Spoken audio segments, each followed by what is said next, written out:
प्रश्न असे उपस्थित करा. 3 तास 2 तास. कारण इथं आपण 1 तास वाढवलं. हे कोणासाठी वाढवलं? हे तुमच्या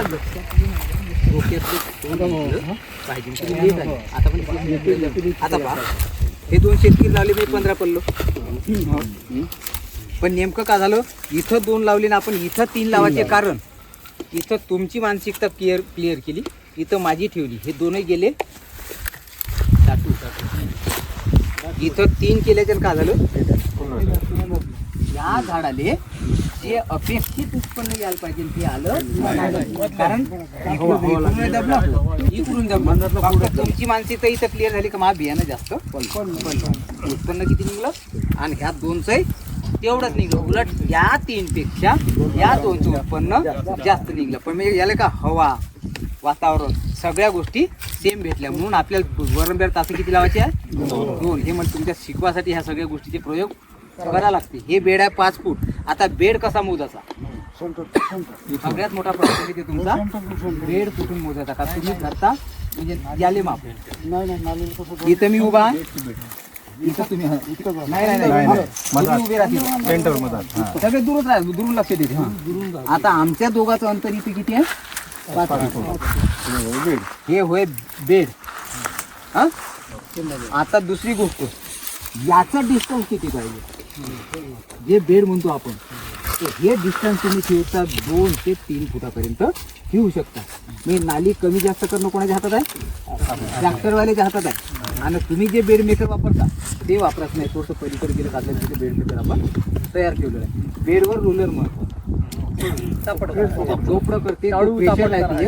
याच्यातली जी माती तुम्ही समजा याच्यातली माती तुमची वाहून जात नाही, याच्यावरचं पीक तुमचं पडत नाही. आणि 2 तास तुमचे परफेक्ट याच्यामध्ये बसले जाते.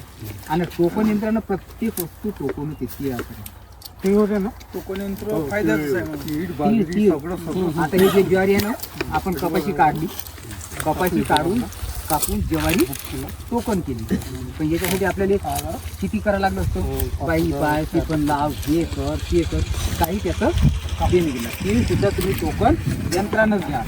आता इथं बियाणं लागलं आपल्या 40 किलो जवळपास. 40 किलो म्हणजे आपण एक ढीक काढला. ही जात आपण आणली दिल्ली 30 किलो 10 किलो ढीक लावलेला आहे. आज बाजार कारच नाही. तर हे एक, आणि काल तो ढीक काढला. तर ते किती चणे आहे हे तुम्ही ठरवा. उत्पन्नाचा विषय नाही, पण उत्पन्न अमाप होते हे 100%. ते तुम्ही आता तुम्ही पाहता का आपण सोयाबीन लाईव्ह काढलं, चणा तुमच्यासमोर लाईव्हच आहे. आता का म्हणजे म्हणण्याचं उद्देश आपण काही बाहेरून आणून तुम्हाला दाखवायला ठेवला नाही.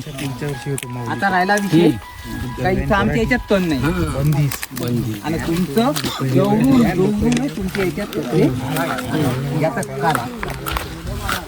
आपण याच्यावर पहिले टोकन केल्याबरोबर पाणी कमी, टाइम तर आपला जातच नाही. डायरेक्ट लायसोफेट मारलं मागून आणि गोल मारलं. त्याच्या 5 जाती आहेत साहेब आपल्या. ही जात आपली दिल्ली कृषी विद्यापीठाची आणली खास. हे हार्वेस्टरसाठी आहे आणि पिकीले बेस्ट आहे. डोळे तुमच्या समोर आहे. उंच वाढते. दिल्ली कृषी विद्यापीठाची पुसावी बियाणं आमचं. कारण समोर आपल्याला जॅकी 9218 मजुरा पायी सोडा लागणार. त्यामुळे आपल्या मशीनमध्ये हार्वेस्टर येऊन राहिले. आता या क्षेत्रावर आपल्याला पराठी टाकायची असली तर आपल्या इच्छेने एकही आता पहा तुमच्या सांगतो. आज तुम्ही आहे, आज मी चना काढला. आज इथे मी कवाई माहिती आहे का शेतात डायरेक्ट टोबाच्या वावरात यायचं नाही. तुम्ही तुमच्या वावरातून दूर राहू शकता इतकी दिवस. म्हणून मग मी तुम्हाला दिवस सांगत आहो ना, 20 दिवस वावरात नाही जायचं. त्याच्या पाठीमागं कारण. आता तुम्ही इथं काय केलं असतं, तुमचं काहीतरी राहीन, काठी राहीन, कुठी राहीन, पेटव राहीन, हे राहीन. इथं डायरेक्ट टोबाच्या दिवशी टोकन यंत्र घेऊन यायचं, वावरात यायचं नाही. बरं आता हा सांगा बरं, मला काय काम आहे इथे यायचं? तुम्ही तुमच्या सगळ्याचा उद्देश सांगतो. कचरा असला तरी भेट नाही. कचऱ्याचे क्षेत्र आहे पुढं तुमच्यासाठी सगळंच आहे. प्रत्येक गोष्टीचं उत्तर ना, प्रत्येक गोष्ट समोर ठेवलेली आहे. पण म्हणण्याचं किती तुमच्या वावरात कचरा हो, पाणी स्प्रिंकलर पट पाणी नाही. ज्याले चना लावायचा आहे त्यानं डोक्यातून पट पाणी काढून टाका आताच. तुमचं म्हणणं हे कालांतराने ह्या भेगा पडणार नाही? पडत नाही. खूप मोठ्या पडे, खूप कमी झाले. आमची काही जमीन महाप हे लय प्रमाण आणि हे हरभऱ्याचं शेत आहे त्याच्यामुळे इथं थोडंफार वाढणार पण हरभऱ्याचं शेत बाकीच्या पिकात आता आपण जाऊ ना बेडला किती वर्ष झाले? 5 इथं सगळं 5 वर्षाचं आहे 4 वर्षाचं 5 वर्षाचं बेड आहे हा पराठीचं तर उत्पन्न घ्यायचं दोन आता इथं पराठीचं उत्पन्न घ्यायचं तर हो. कोणत्या पद्धतीने इथं चालली मदत मदत एकच तास हा आता ते आहे ना जुनी पराठी काढली दाखवतो तुम्हाला ते आहे म्हणजे 5 वर झाली म्हणायची.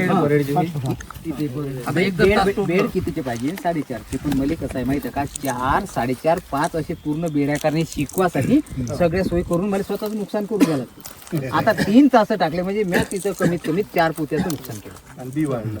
मी वाढलो पण हे जर तुम्हाला नसतं सांगितलं तर तुम्ही अजूनही डोक्यात एकच ठेवते का जास्त पिकवलं तर जास्त होते. आता कुटाराचा ढीकपान व याचा ढीकपान चला ठीक आहे. किती 2 तासाचं हे तुम्ही तुमच्या पद्धतीने देऊ शकता 1.5 फूट 2 फूट 2.5 फूट सहाय्यक खत आणि अळीनाशक बुरशीनाशक या क्षेत्रात म्हणजे रुपयाचं लागलं नाही. आणि आपल्या पूर्ण शेंगाचा म्हणजे काय म्हणतो घाट्या झाल्या तेव्हा प्रोक्लेम कारण यावरची अळी नव्हती महागड्या तणनाशकाच्या मागे नाही एवढं आणि 6 कांड्याची फवारणी झाली. 6 कांड्याचा स्पेशल फार्म्युला सांगतो तो लिहून घ्या तसाच करा कृषी केंद्रात अर्ध्या चक्रात मिळून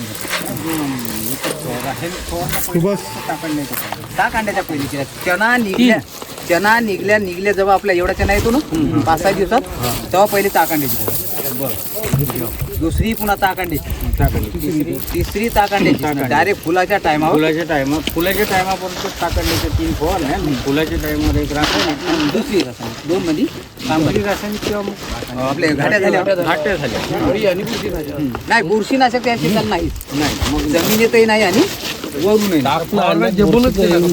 काय नाही झेबू येऊ आल्यावर झेबून गेले त्याच्या अगोदर आपल्या यंत्र आहे दाखवतो पुढे सगळी व्यवस्था सांगतो ना फार्म्युला सांगतो बा आता पाहिलं बे उत्पन्न किती भरण तुमचा काही अंदाज 10 क्विंटलच्या वर एक हा?